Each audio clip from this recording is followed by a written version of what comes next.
Welcome back. My name is Pete. You're watching Ahead of the Curve. This is part 2 of my video showcasing how Tesla Autopilot is handling the AutoStop function when it comes to traffic lights and stop signs and even roundabouts and even give way signs, as you'll see in a minute.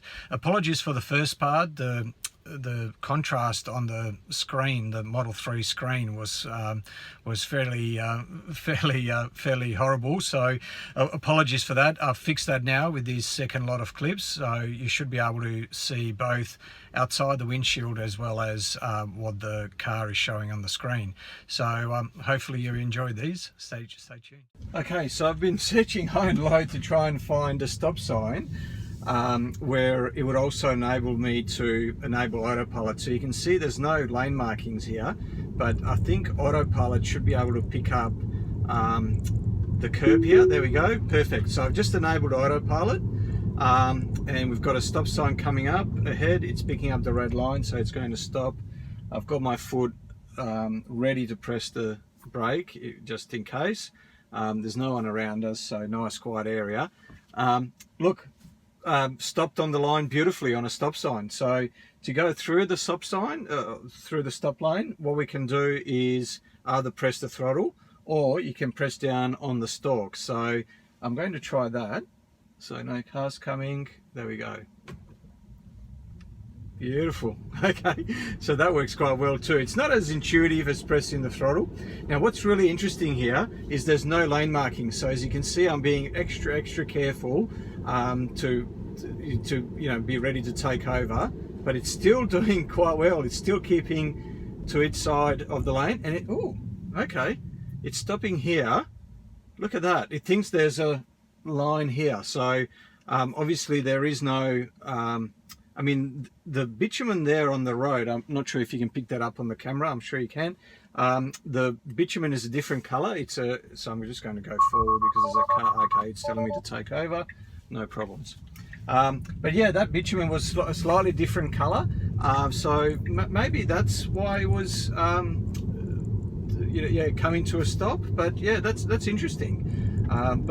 Yeah, really putting Autopilot through its paces here. There was no lane markings there apart from coming up to the stop sign, which enabled me to engage Autopilot.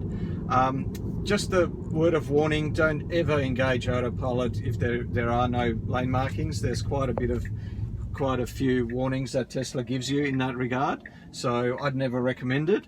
But as you saw there, I was being extra careful to make sure that I was ready to take over at a moment's notice. Okay, I found another stop sign here, and I should be able to engage Autopilot because we've got lanes here. When that grey steering wheel comes up, just missed it. There it is now. So when that grey steering wheel comes up, that tells you that Autopilot is available. Oh bugger, unfortunately we've got cars in front of us. Oh no, hopefully that guy goes. No, he's stopping. So oh no, there he goes. Very good. So it's picking up the stop line, and it stopped perfectly on another stop sign. Well done. Okay, I'm going to, no, yeah, very good. So it's told me to take over, so I just pressed the stalk down to see what would happen if I told it to go forward, and it recognized straight away that there was a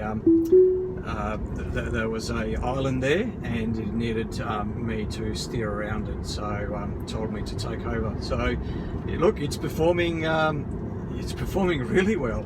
Really pleased. Thank you very much for watching. I've got part 3 coming up. This time there's going to be a little bit more interesting footage because I've worked out how to do a picture-in-picture. So I've set up a second camera which is purely looking at what the driver sees, so it's purely focused on the Model 3 user interface, the screen, and hopefully that will give you a little bit more of an idea as to what it's like, if you don't own a Tesla already, what it's like to be driving on Autopilot, and so you can see what the car sees as well. Hopefully I'll be able to also get some footage from the USB and show you what the actual car sees is from the actual video cameras that are part of the car. So stay tuned for that. That will be part 3. In the meantime, if you enjoyed this, please give the video a thumbs up. Please share it with anyone else that you think may enjoy this sort of content, and please make sure that you subscribe and press the notification bell so that you can get alerted to any new videos as and when they come out. As always, stay safe, stay sustainable, and stay ahead of the curve. Ciao.